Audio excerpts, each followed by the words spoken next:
Hi, nice to meet you. My name is Ixi. I'm 21 years old and I'm studying marketing at the Universidad Juárez Autónoma de Panamá. This video is of the subject in business school. We'll talk about the chapter 7 of the book. The objective of this video is to know about business relationship around the world and the importance of knowing each culture. Styles of eating and place settings. People of the United States use what is commonly referred to as the American zigzag style of eating. Using this style is involving holding the knife in the right hand and the fork in the left with the thumbs down. After cutting a piece of food, the knife is placed on the upper edge of the plate. The fork is switched to the right hand, and the piece of food is eaten with the fork thumbs up. The arrangement of the places and eating utensils will vary somewhat with the culture.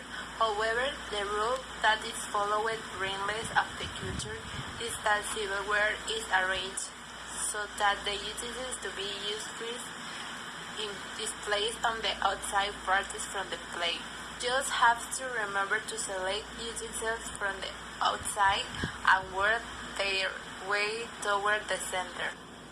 Mealtime custom. People of the United States usually eat 3 meals a day with breakfast around 7 a.m. to 8 a.m., lunch from 11:30 a.m. to 1:30 p.m., and dinner around 6 p.m. to 8 p.m. Breakfast may be cereal or juice or eggs, pancakes or waffles served with bacon or sauce and toast or muffins. Skipping breakfast is not common for working adults. Lunch is usually something like a sandwich, soup, or salad. The largest meal of the day is dinner, which typically consists of meat and potatoes, rice or pasta with vegetable, salad, and dessert. In Argentina, Brazil, Chile, and most other countries of South America, breakfast is eaten between 7 a.m. and 8 a.m., lunch is around noon, 3 p.m., and dinner between 8 p.m. and 10 p.m.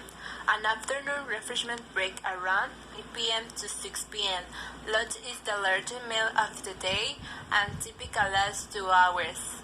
South Americans usually have more courses than is common in the United States. Table manners. Despite the atmosphere of many parents to tell children to clean your plate, the United States is not a country where you cleaning your plate is expected. In fact, leaving something is customary indicates that you have had enough to eat. You are expected to sample everything that is offered. The napkin is placed in the lap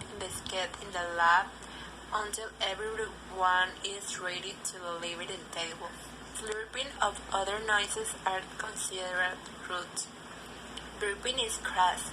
Smoking at the end of the meal is done only with permission of others at the table. Toothpicks are never used at the table in the countries of South America. Customs related to cleaning one's plate vary. In Bolivia, Peru, Panama, and Guatemala, you are expected to eat everything on your table. Leaving food is considered wasteful. In Costa Rica and Colombia, on the other hand, you are expected to leave food to indicate you have enough to eat. Food custom and consumption taboos. People in most cultures consume unless some foods that are viewed with surprise or disapproval by people of other cultures. Although people in the United States eat corn on the cob, it is considered food for animals only in some countries. Other U.S. food people in some cultures find usually include marshmallows, popcorn, and grits. Serving dog meat in the United States will never even be considered, but in Taiwan it is viewed as a very desirable meat that is associated with sexual virility, but now it's not legal. Drinking and toasting customs.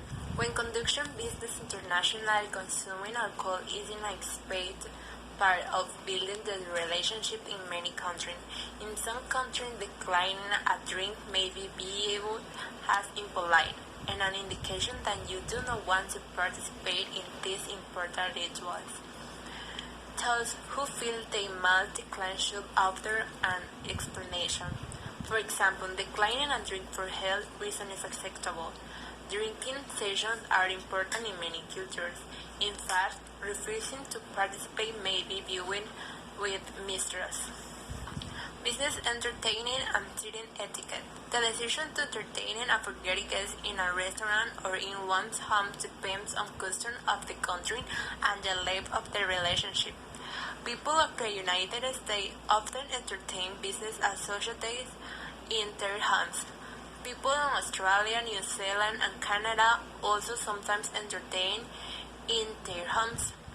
People of Latin America, Spain, and Portugal, on the other hand, do not customarily entertain at home until a personal relationship has been developed. They do most of their business entertaining in restaurants. When invited for a meal in someone's home in the United States, you will let the host know whether or not you plan to attend. Turning down an invitation is acceptable.